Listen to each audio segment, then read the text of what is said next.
영화 옥자에 대해 아십니까? 유전자 조작돼지 옥자의 이야기는 우리와 상관없는 이야기를 할 수 있습니다. 하지만 이미 유전자 가위 기술을 통해 옥자와 비슷한 슈퍼 근육 돼지를 만들었고, 따라서 이가 더 이상 소설적 요소가 아닌 현실에 직면한 문제라는 것, 더욱이 이에 다양한 논의가 진행해야 할 필요성이 있다는 것이 본 토론 논제의 도출 배경이라고 생각합니다.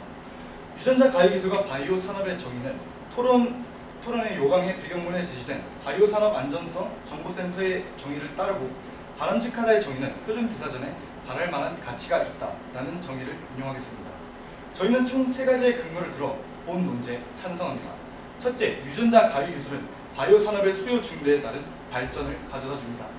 유전자 가위는 잘못된 염기 서열을 제거하여 유전병 발병을 억제하여 인간 유전병 치료를 극복하는 역할을 합니다. 현재 임상 실험 중인 에이즈, 혈압병, 노인성 실명 등의 수많은 유전병이 유전자 가위 기술로 해결 가능할 것이라 예측됩니다.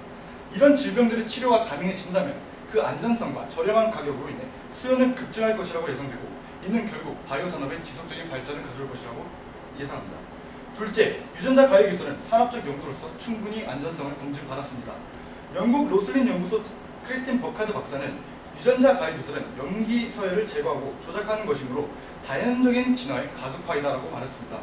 더불어 유전자 가위의 중단 스위치 역할을 하는 ACR2A2와 A4가 개발되어 안전성을 높이고, IBS의 오작동 여부 시스템인 멀티플렉스 다이지놈 시퀀싱 또한 안전성의 증대에 크게 기여하였습니다. 유전자 가위 자체로도 4세대 유전자 가위인 크리스퍼 CPF1 등이 새로 개발되면서 그 안전성이 개선되고 있는 추세이고, 이미 많은 임상 실험이 입증했듯이 유전자 가위 기술은 산업적 용도로서 충분히 안전합니다. 셋째, 유전자 가위 기술은 4차 산업혁명의 선두주자로서 바이오 산업의 중심이 될 것입니다.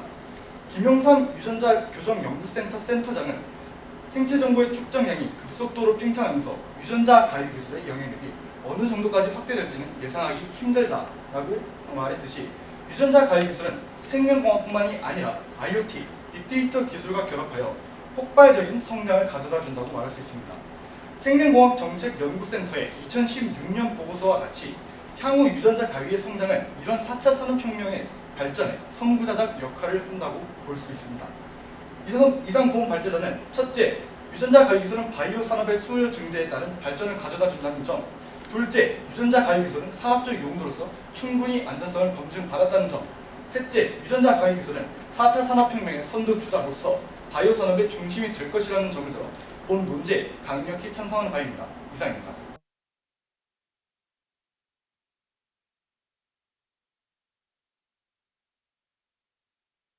찬성 측 입론 잘 들었습니다. 반대 측 입론 시작하도록 하겠습니다. 유전자 가위 기술은 1세대 유전자 가위인 지크핑거를 시작으로 2세대 탈렌, 그리고 3세대 유전자 가위 기술인 크리스퍼-캐스9의 개발로 점점 발전해 나가고 있습니다. 용어 정리하고 시작하겠습니다. 유전자 가위 기술이란 특정 유전자의 염기 서열을 찾아서 인공 효소를 사용해 그 위치를 절단하거나 무력화시킴으로써 문제를 해결하는 기술입니다. 그리고 바이오 산업이란 생물 또는 그들의 유용한 생물을 생명공학 기술을 이용해서 산업화시키는 것을 의미하고, 여기서의 산업을 인간이 생존하기 위해 행하는 모든 생산적 활동으로 하고, 이는 이윤을 극대화시키는 것을 목표로 한다는 점을 정의하겠습니다. 유전자 가위 기술은 바이오 산업의 발전을 위해서 유용할까요? 저희는 이 점에 대해 4가지 근거로 유전자 가위 기술의 산업화를 반대하고자 합니다. 첫째, 유전자 가위 기술은 점점 발전하고 있지만 그 안전성이 충분히 검증되지 않고 있습니다. 유전자 가위 기술은 DNA를 절단하고 붙이는 기술입니다. 그 과정에서 의도하지 않은, 즉 목적 유전자 이외의 유전자의 부분을 절단하거나 변형시켜서 또 다른 문제점이 발생될 가능성이 충분히 존재합니다. 안전성조차 검증되지 않은 유전자 가위 기술이 사람과 연관되어 바이오 산업으로서 발전된다면 산업으로 이윤 추구를 위해 사용되어 있는 유전적, 경제적, 윤리적으로도 큰 위험을 불러일으킬 것입니다. 두 번째로는 유전자 가위 기술은 사람과 동물 등 모든 생명체에 있어서 종의 획일화를 불러일으킬 수 있습니다. 유전자 가위 기술로 인간에게 유용하거나 생존 경쟁에서 우수한 유전자만을 조합해 종을 획일화시킨다면 많은 부작용이 일어날 것입니다. 종이 획일화된다면 구제역과 AI와 같은 문제가 반복될 것입니다. 다음으로는 산업화에 관해서 사회적 계층 분리가 일어날 수 있습니다. 바이오 산업화가 일어나게 된다면 유전자 가위 기술은 개발자 및 기업의 이윤 추구를 위해 사용될 것입니다. 그렇다면 유전자 가위 기술을 이용한 질병 치료는 치료 등이 개발된 방법들을 사회적으로 높은 계층, 즉 소득이 높은 계층인 소수만이 이용할 수 있게 될 것입니다. 이는 유전자 조작 맞춤형 악의와도 연관이 있는데 이는 경제적 격차와 유전자 격차를 더욱 벌리는 사례가 될 것입니다. 마지막으로 유전자 가입 기술로 인간에게 유리하게 유전자를 조작한다면 이는 자연의 순리를 파괴하는 인간 중심의 지구를 만드는 일이 될 것입니다. 효과적인 식량을 생산한다. 여기서 효과적이라는 단어는 인간에게 유용한이라는 의미를 내포하고 있습니다. 슈퍼근육 돼지는 과연 돼지의 입장에서 효과적인 일일까요? 이처럼 효과적으로 자연을 바꿔나가는 것은 오직 사람을 위한 행위라고 여겨집니다. 그렇기에 유전자 가입 기술은 인간의 건강과 종다양성 보호, 더 나아가 지구와 자연을 보호하기 위해서 바이오 산업화되어서는 안 된다고 주장합니다. 이상으로 반대측 입론을 마치도록 하겠습니다.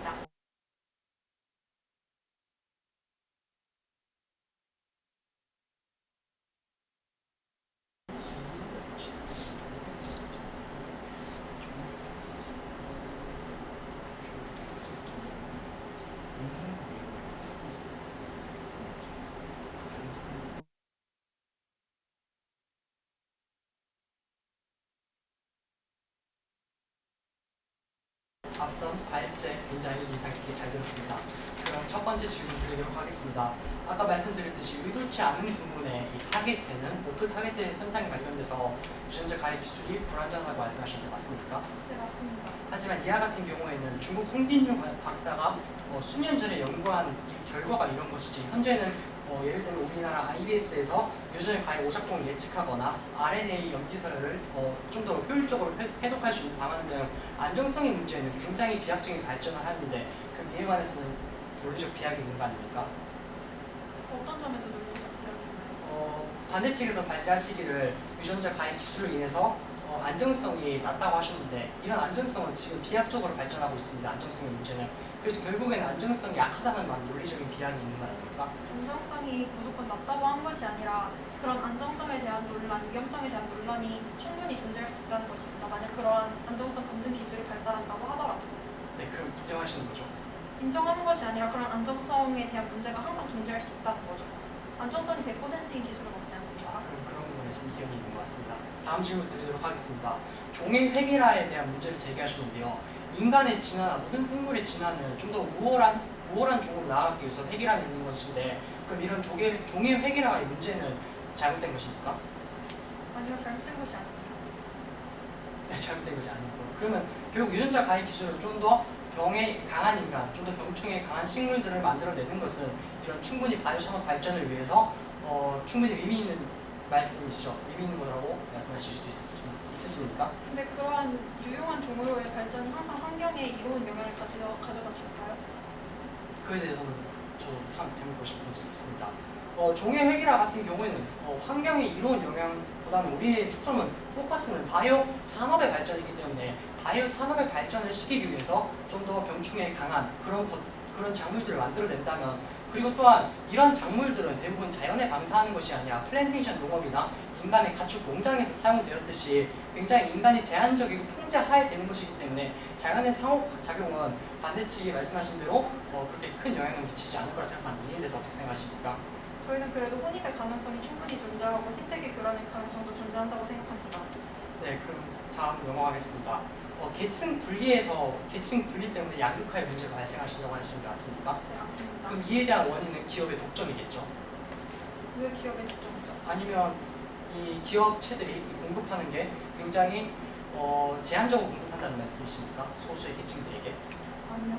그럼 어떤 문제로 이 계층의 문제가 이 유전자 가입 패스9 같은 경우에는 $30에 되는 저렴한 비용으로 사람이 유전자를 치료할 수 있습니다. 이에 관해서 굉장히 진입장벽이 낮고 많은 사람들이 이에 대한 수혜를 누릴 수 있는 거 아닙니까?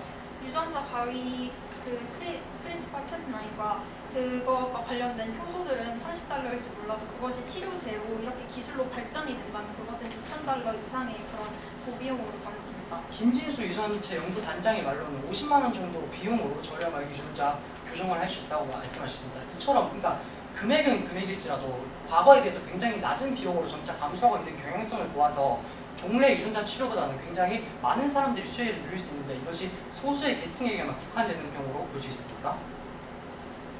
종래 이 유전자 그 치료보다 훨씬 더 많은 사람이 수혜할 수 있다는 근거는 뭐죠? 네, 과거 1세대 유전자 가입 같은 경우에는 치료를 위해서 2천만 원 정도의 비용이 굉장히 고비용이 발생을 하였지만 2세대, 3세대로 넘어오면서 그 효소가 굉장히 싸지고 많은 사람들의 수혜를 누릴 수 있고 현재는 수많은 질병, 혈우병, 암, 에이즈 그런 수많은 유전병을 치료할 수 있기 때문에 많은 사람들의 수혜를 받을 수 있다고 생각합니다. 수혜를 받을 수 있지 않습니까? 하지만 여전히 가격이 비싼 예를 들어 미토콘드리아 결핍 그런 유전자 치료제는 $2,000에 달하는데요. 그거는 이제 유전자 가입 기술은 아니라 생각합니다. 이건 찰리 가드가 이번에 미토콘드리아 실험 같은 경우는 좀 다른 맥락이라 생각합니다. 그것도 유전자 가입 기술을 이용해서 만들어진 네, 치료제입니다. 그럼 시간이 부족한 관계로 다음 때 진행하도록 하겠습니다. 감사합니다.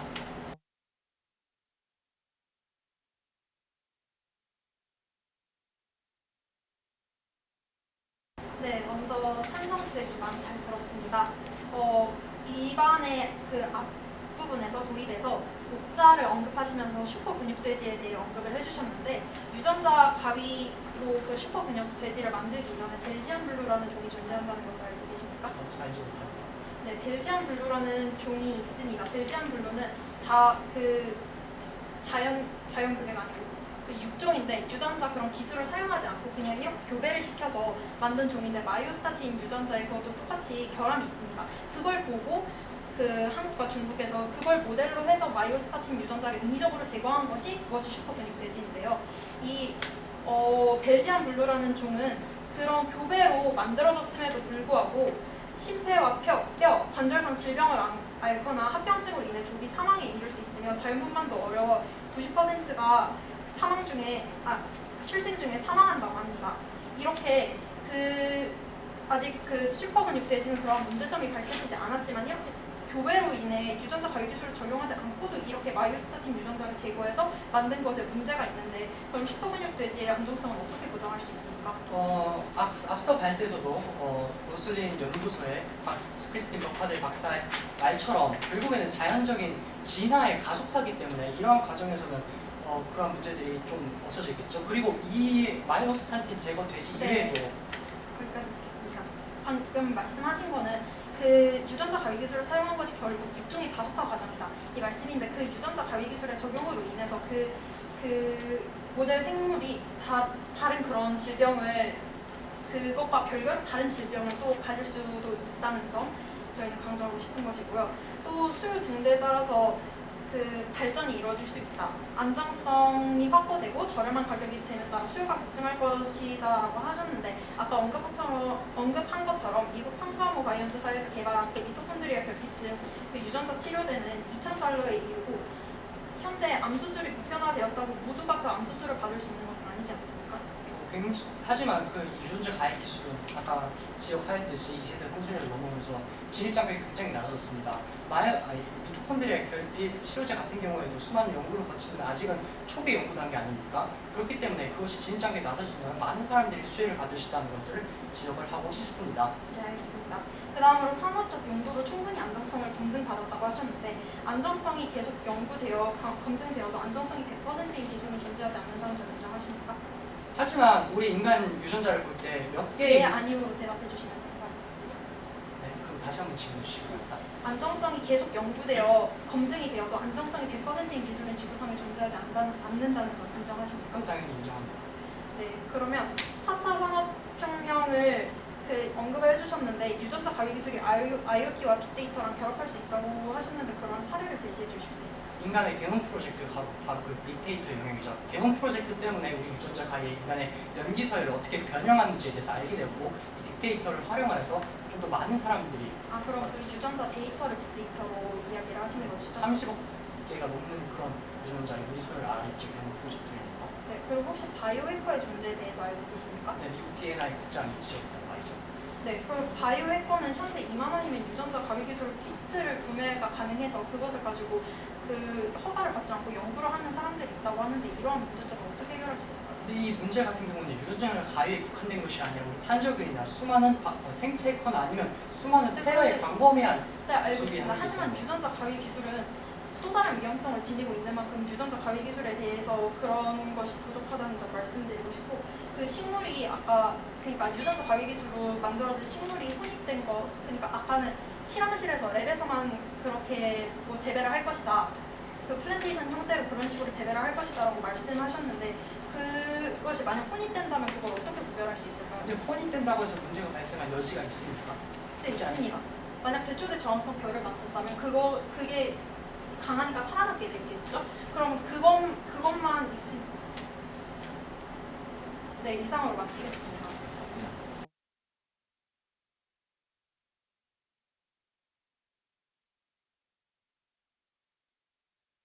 아까 오프 타겟 기술을 굉장히 쟁점이 있다고 생각합니다.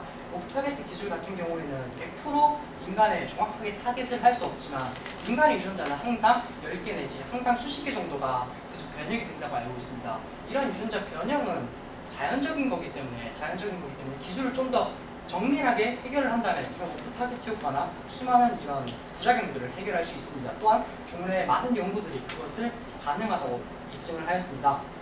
그 다음에 두 번째로 쟁점이 된 것이 이제 종이 예를 들어 제초제 저항력이 강한 벼 같은 경우에는 종이에 혼입됐을 때 그런 영향성을 어떻게 판단할 것인가에 대한 문제인데, 결국에는 이 문제 같은 경우에서는 좀 더 잘 사는 해충의 저항성이 강한 벼로서 자연적으로 진화에 가속화된 과정이기 때문에 그것 또한 우리 최근 논의가 되고 있는 GMO와는 전혀 다르게 자연의 형태가 되는 형태이기 때문에 충분히 의미 있는 결과라고 생각합니다.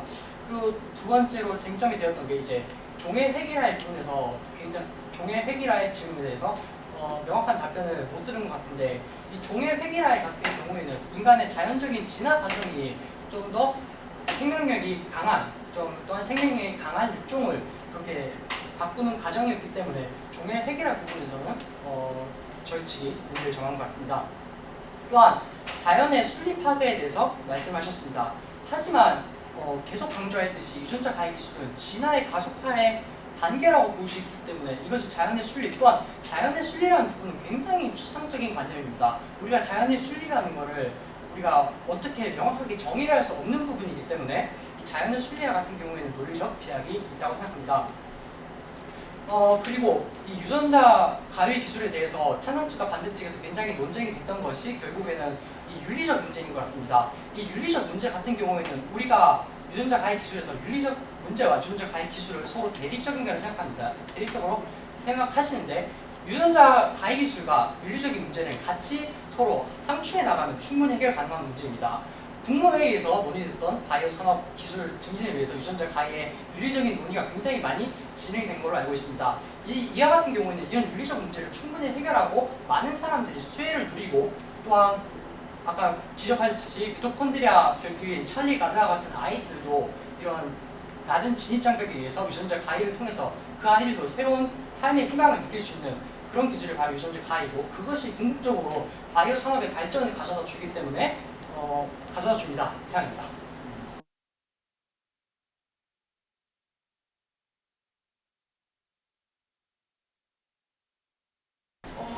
찬성 측에서는 이 유전자 가위 기술의 적용이 계속 육종의 가속화 단계라고 강조를 하셨습니다. 그런데 그 식물의 관점 말고 동물에게 적용으로 넘어가 보자면, 그리고 인간에게 적용을 해보자면, 대안은 만약 유전자 가위 기술로 편집을 하게 되면 부모의 유전자가 아닌 편집된 유전자를 갖게 됩니다. 그렇다면 그것이 과연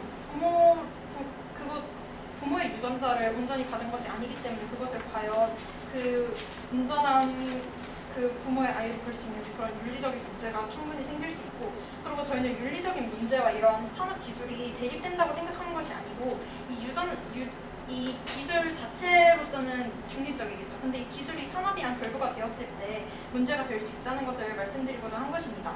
그리고 이것이 아까 오프 타겟이 쟁점이 되었다고 말씀을 하시면서 자연적인 유전자 변형이다라고 말씀을 하셨는데, 저희는 그에 대한 반박으로 제시 겔싱어 사건을 들고 싶습니다. 제시 겔싱어 사건은 1999년에 유전자 편집 그런 임상 실험을 하던 도중 제시 겔싱어가 사망한 사건인데요. 이 사건은 그 당시에도 안정성에 대한 법률은 있었고 임상시험에 대한 법률도 있었겠죠. 그리고 안정성도 충분히 검증된 상태에서 했을 것입니다. 그런데 여기서 문제가 된 것은 바로 이 연구자가 산업과 이렇게 연관이 되어 있어서 그 실험을 의뢰한 바이오 기업으로부터 그 후원을 받고 그 산업의 지분을 갖고 있어서 그것에 의해서 산업의 압박에 의해서 그 연구 중에 그것을 다 지키지 않고 한 사건이었습니다. 제가 말하고자 하는 요점은 법은 유전자 이 가위 기술의 발전 속도를 따라가지 못하며 그런 법이 있다고 하더라도 항상 사각지대는 존재하고 그 유전자 가위 기술은 무엇보다 사람의 생명을 다룰 수 있는 기술이기에 그에 대해 더 안정성과 위험성이 존재한다는 것입니다. 네, 이상으로 마치겠습니다.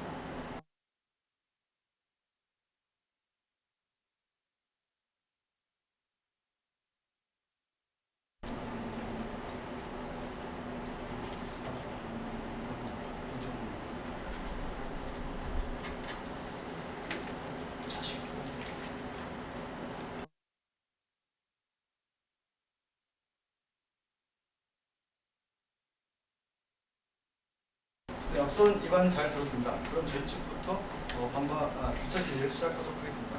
먼저 저희 측이 수요 중됐다는 발전이 있다는 점에 대해서 상대 측에서는 100% 안전성이 배제된 기술이 없다라고 말씀해 주셨습니다. 맞습니까? 아니요, 안전성이 입증된 기술이 없다고 안전성이 하셨습니다. 입증된 기술이 없다고 하는 거 맞습니까? 네. 그렇다면은 지금과 같이 충분히 개발되고 안전성이 어느 정도 보장된 상황이라면 그 효용 가치가 안전성을 넘어섰을 때 과연 이것이 기술로 산업으로서 적용되는 건 바람직한 건 아닙니까? 바람직하다고 생각합니다. 하지만 지금까지는 안정성이 보장되고 있지 않기 지금까지 때문에 안전성이 보장되지 않았던 이유가 아직까지 그러한 안전성을 보장할 만한 제도가 확실하게 법률적으로 제정되어 있지 않기 때문에 그런 문제가 지금 발생합니다. 상대측에서는 제도적인 측면에서 언급해 주시는 거고 과학기술적인 측면에서 안전성이 검증되었다는 걸 인정하시는 건가요? 네, 인정합니다. 네, 알겠습니다. 그럼 두 번째 질문 드리도록 하겠습니다. 그 4차 산업혁명의 선두주로서 바이오 산업의 중심이 될 것이라는 부분에 대해서 산업의 발전이 될 것이라는 점 인정하십니까? 네, 인정합니다. 네, 알겠습니다. 그럼 상대 측 것에 대한 반박을 하도록 하겠습니다. 두 번째 근거에서 사람과 동물의 종의 획일화가 일어난다고 하시는 거 맞습니까? 네, 맞습니다. 이것이 문제와 부합하는 이유가 무엇인지 좀 구체적으로 설명해 주시겠습니까? 바이오 산업이 발전하게 되면 많은 생물체들을 인간에게 유용한 형질로 네. 대체하게 됩니다. 그렇게 되다 보면 인간에게 유용한 형질만이 자연 생태계 안에 남게 되고 이로 인해 종의 획일화가 진행된다는 것입니다. 종의 획일화가 부정적인 영향을 가진다는 점 다시 한번 보여주시겠습니까? 종의 획일화가 가지는 부정적인 영향으로는 구제역과 AI, 네. 바나나 등을 예로 들 수 있는데요. 이는 유전자 가위를 이용하는 것은 아니지만 종의 획일화의 문제점을 보여준 사례로 전염병에 취약해진 사례라고 할 수 있습니다. 하지만 그 전염병에 대한 부분도 충분히 크리스퍼 가위로 해결할 수 있을 것이라고 생각됩니다. 또 세 번째 근거에서 바이오 산업화 같은 경우에 질병의 치료가 수술을 위해서 쓸 것이라고 예상하셨습니다. 맞습니까? 네, 맞습니다. 하지만 이 부분에 대해서는 저희가 김지수 단장의 말을 언급하면서 이게 30달러로 진입장벽이 낮아졌기 때문에 기업의 독점이 아닐 것이라고 말씀드렸는데 이 부분 인정하십니까? 질병을 치료하는 단계에 있어서 질병의 종류는 굉장히 다양합니다. 네. 하지만 모든 질병을 치료할 때 있어서 30달러로 치료를 한다는 것은 불가능하다고 보여집니다. 하지만 기초 비용이 30달러라는 것은 이미 김진수 단장이 언급하신 거고요. 그다음에 더불어 이 기존에 존재하는 유전병 치료 기술과는 전혀 다르게 충분히 굉장히 많이 그 진입장벽의 가치가 낮아졌다는 그 부분 인정하시죠? 인정합니다. 네, 알겠습니다. 그다음 네 번째로 자연의 순리를 파괴한다고 하셨는데 그 앞선 찬성치의 정의를 다시 한번 언급해 주실 수 있겠습니까? 이 바이오 산업의 발전이라는 점. 바이오 산업의 발전에서는 산업이란 이 자신의 이윤을 창출하는 것을 목표로 합니다. 그리고 인간에게 효과적인 이로운 일을 일으킨다고 말씀하셨죠? 네. 인간에게 효과적인 일을 일으키기 위해서 자연의 순리를 파괴한 사례는 이미 GMO 말고도 충분히 너무 많은 사례가 있습니다. 지금의 종래 산업과 같은 경우도 이미 많은 자연의 순리를 어떻게 보면 파괴해 왔다고 할 수도 있고요. 그럼 이 부분에 대해서는 이미 GMO는 되는데 왜 크리스퍼 가위는 안 되는지에 대한 이유를 설명해 줄 수 있겠습니까? GMO가 자연을 파괴하는 그런 단점이 있기 때문에 충분히 논란의 거리가 되고 네. 있다고 생각합니다. 하지만 이미 시행되고 있는 건 아닙니까? 시행되고 충분히 있습니다. 자연의 순리를 파괴하는 것보다 인간에게 효용 가치를 가져오기 때문에 인간이 쓰는 건 아닙니까? 그 GMO가 충분히 많은 단점을 가지고 있기 때문에 그 부분에 대해서 문제가 되어가고 있고 그 부분에 대해서도 많은 제도적인 규제가 있고 그에 따라서 표시를 하는 제도에 대해서도 엄격하게 제한하고 있습니다. 이에 따라서 저희는 유전자 가위 기술 또한 자연의 파괴를 너무 심각하게 시킨다면 문제가 될 것이라고 얘기하는 바입니다. 네, 알겠습니다. 하지만 네, 알겠습니다. 또한 벨지엄 무엇이죠 그 돼지? 네, 벨지엄 블루의 사례를 들어주셨는데 이것은 앞서 말씀해주신 것처럼 인위적인 교배로 이루어진 것이라고 했습니다. 맞습니까? 자연적인 교배. 네, 자연적인 교배를 인위적으로 확산시킨 것. 네. 네, 그렇다면 이것이 도대체 크리스퍼 가위와 무슨 상관이 있다는 것입니까? 즉 벨지엄 블루가 그 위험성을 입증한다고 해서 이것이 왜 크리스퍼 가위에 대한 위험성을 입증하는 것이죠? 이 돼지는 크리스퍼 가위 기술처럼 유전자를 잘라서 하는 것이 아니고 네.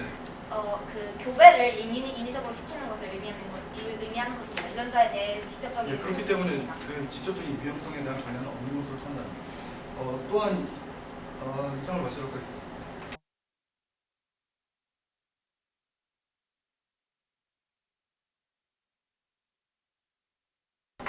찬성 측에서는 유전적 변형이 자연적으로 10개에서 20개씩 일어난다고 말씀하셨습니다. 맞습니까? 이미 일어나고 있는 것입니다.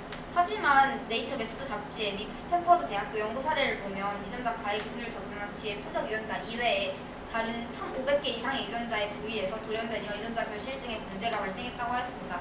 이 또한 유전적 변형이 자연적으로 일어났다고 볼 수 있습니까? 하지만 상대측에서 방금 과학기술의 안전성에 대해서 인정한다고 하시지 않으셨습니까? 그거랑 무슨 상관이 있죠? 지금 말씀드리시는 부분이 과학기술의 불안전성을 언급해 주시는 부분 아닙니까? 네.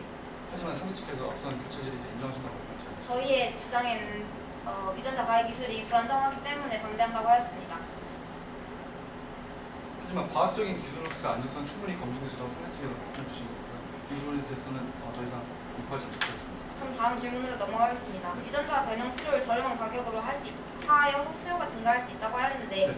이 저렴하게 유통된다고 하더라도 유전자 치료를 받을 수 없는 사람이 존재할 것이라는 것에 대해서 인정하십니까? 정확히 구체적인 예시를 들어주시겠습니까? 우리나라에 대해서는 그러한 의료보험에 대해서 굉장히 제도화되어 있습니다. 하지만 미국 같은 나라에서는 의료보험이 제도화되어 있지 않아서 감기 같은 기초적인 질병도 그런 치료를 받기 어렵습니다. 이런 나라에서 유전병 치료를 과연 유전자 가위 치료로 받을 수 있을 것이라고 생각하십니까? 그 부분에 대해서는 각 기업의 총수라든가 아니면 국제적인 세계적인 석학들이 모여서 이 기술의 배포를 상대적으로 기업의 이윤에 우위를 두기보다는 사회적인 안전망을 구축하고 그들에게 혜택을 베풀자는 수혜를 주자는 방면으로 나아가면 네, 충분히 해결할 수 있을 알겠습니다. 것 같습니다. 하지만 여기에서 저희가 산업을 정의할 때 산업의 네. 목표는 이윤을 극대화시키는 것을 목표로 한다고 했습니다. 그렇기 때문에 저희는 유전적 치료가 저렴하게 사용해야 된다고 하더라도 유전적으로 경제적으로 계층을 심화시킬 것이라고 얘기하는 것입니다.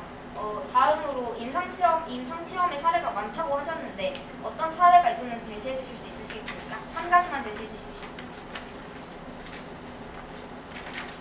임상 실험의 예시로는 농작물도 있고요. 아니면은 구체적인 걸 말씀드리자면 식물 세포에 적용한 것으로 RBS 유전자 교정 연구단 임상시험을 사람에게 한 경우에 대해 제시해 주시기 바랍니다. 사람에게 한 경우에 대해서는 제가 자세히 알지 못해요. 네, 알겠습니다. 다음으로 안전성에 대해서 법률이 존재한다고 생각하십니까? 현재? 네, 이미 충분히 존재합니다. 어떤 법률이 제정되어 있다고 생각하십니까? 생명윤리법에도 존재하고 우리나라 형법과 생명윤리법의 안전성에 대해서 규제를 하고 있다고 네, 생각하십니까? 법률이 안전성을 규제하기 위해서 존재하는 것이죠. 생명윤리법 47조에는 생명윤리에 대한 기술을 연구하는 것에 대해서만 알려져 있습니다. 저는 이런 안전성에 대한 법률이 제정되어 있지 않은 것에 대해서 안전성에 대한 법률을 제정하는 속도가 산업의 기술이 발달하는 속도를 따라잡기 못하기 때문이라고 생각합니다. 그럼 안전성 그 다음으로 저는 병충해 식물에 대해서 찬성 측에서 언급하신 것에 대해서 교차조사하고 싶습니다. 병충해 식물은 유전자 가위 더 농약에 강한 병충해처럼 더욱 더 강력한 단점을 가진 병충해가 발생되는 것을 야기할 수 있는데요. 이를 유전자 가위로 해결할 수 있다고 생각하시는 것입니까? 네.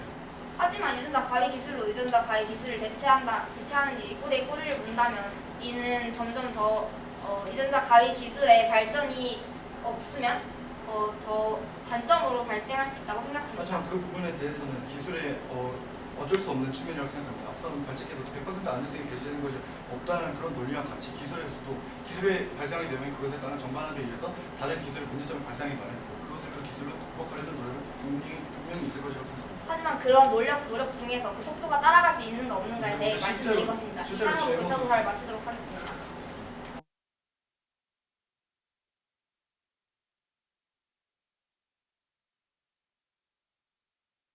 네, 앞선 교차질이 정말 잘 들었습니다.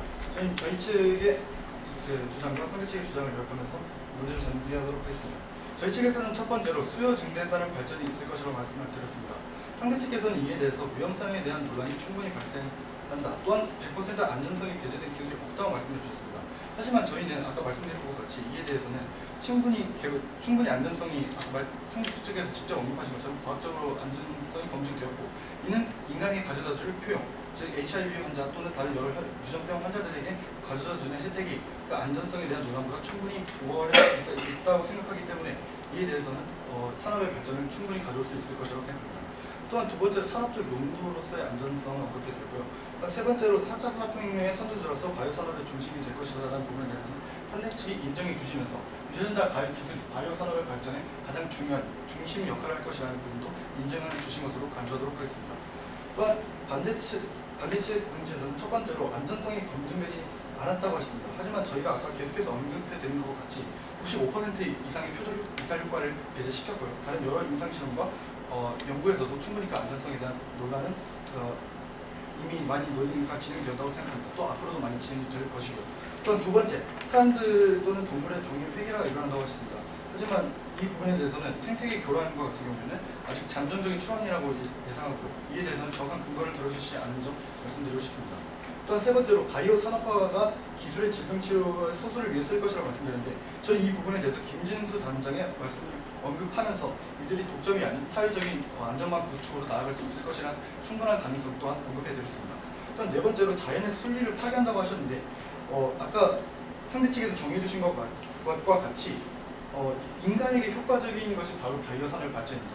그 바이오 산업의 발전이 인간의 유전병을 치료할 수 있다면 이것은 충분히 자연의 순리를 파괴할 어느 정도의 정당성을 가지고 있다고 생각합니다. 앞선 지혜호가 그랬던 것 같이 이상입니다.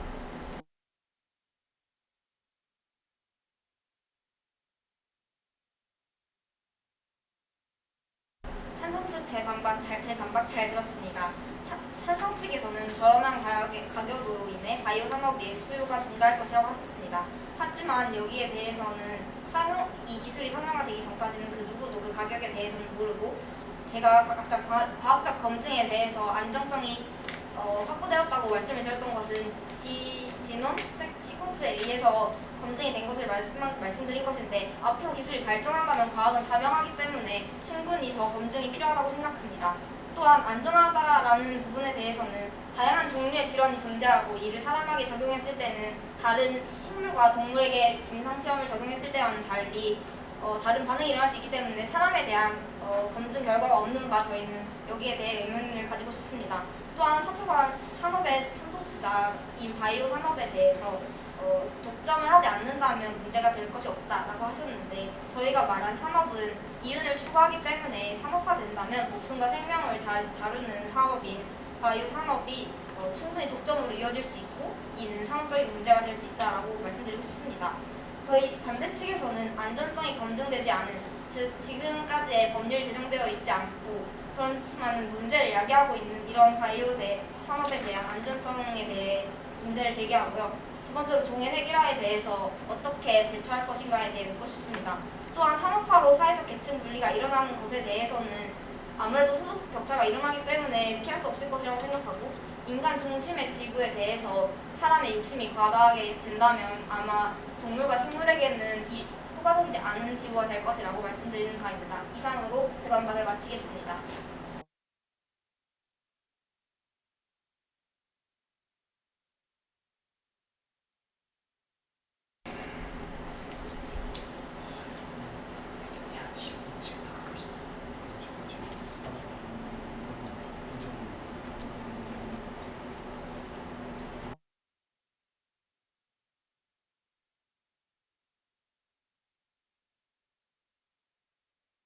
네, 모두 수고하셨습니다. 앞서 열심히 토론해주신 반대측, 찬성측, 그리고 모든 심사위원과 이 대회를 위해서 도움을 주신 모든 분들께 감사를 표합니다.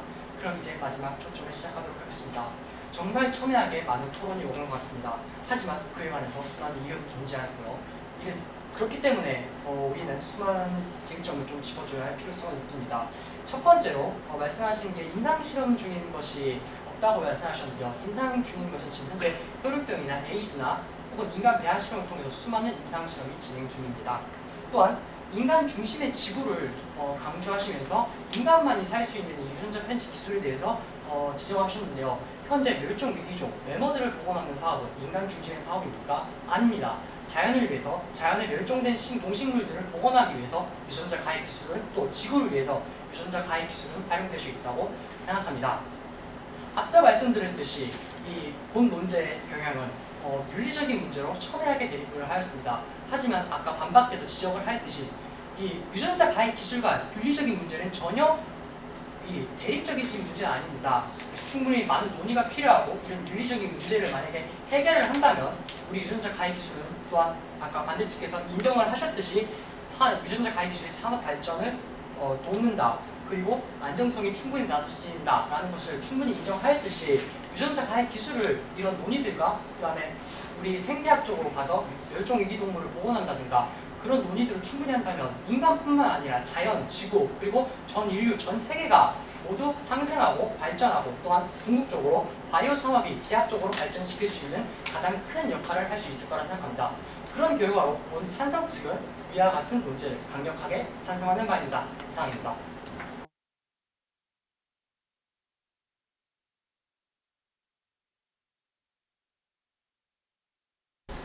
네, 앞선 찬성 측의 마지막 초점 잘 들었습니다. 그리고 지금까지 열심히 토론해주시고 경청해주신 여기 계신 모든 분들께 감사드립니다. 지금부터 마지막 초점 시작하도록 하겠습니다. 먼저 찬성 측에서는 김진수 단장님의 그런 말을 인용하시면서 그 진입 장벽이 낮아졌다고 말씀을 하셨는데 모든 질병을 치료하는데 $30가 드는 것은 아니며 또한 그 치료로 인해서 부작용, 그 근본적인 치료를 할 수 있겠지만 부작용도 함께 유전된다는 점에 대해 반박을 하지 않으신 점 짚고 넘어가겠고요. 그리고 지금까지 파괴해 왔는데 왜 유전자 가위 기술은 안 되냐는 점에서 저희는 그래서 앞으로 앞으로 이 기술의 생명과 더욱 공존하는 방향으로 발전해야 된다는 그런 주장을 주지시키고 싶었던 것이고, 그리고 현재 유전자 가위 기술을 GM 기술로 보는 나라가 있고 그렇지 않은 나라이기 때문에 이 부분에 논쟁은 문제가 있었다고 생각합니다. 그리고 이게 크리스퍼와 그 벨지안 블루가 크리스퍼와 무슨 상관이냐고 말씀을 해주셨는데 저희는 그런 측면에서 주장을 한 것이 아니라 그 언급하신 유전자 가위 기술로 만든 슈퍼 근육 돼지가 결국 그 벨지안 블루를 모델로 해서 만든 것이고 물론 미리 모두 그것을 생길 문제점을 검증하고 유전자 가위 기술을 적용하면 좋았겠지만 그것보다 그 슈퍼 근육 돼지를 결국 그런 식용 산업과 결부되어 있기 때문에 그런 검증 과정을 모두 거치지 못하고 적용해서 문제가 발생할 수 있었다, 문제가 발생했다, 그런 점을 말씀드리고 싶었던 것입니다. 그리고 저희는 이 유전자 가위 기술 자체에 반대하는 것이 아닙니다. 저희는 이것이 이 산업과 함께 만났을 때 생길 수 있는 문제점, 그런 위험성에 대해서 말씀을 드리고 싶었던 것이고, 그리고 그 병충의 식물에 대해서 말씀하셨는데 저희는 유전자 가위 기술이 일으킨 문제를 또다시 유전자 가위 기술로 해결하는 그런 악순환이 일어날 수 있음을 언급하고 싶었습니다. 이상으로 마지막 초점 마치겠습니다.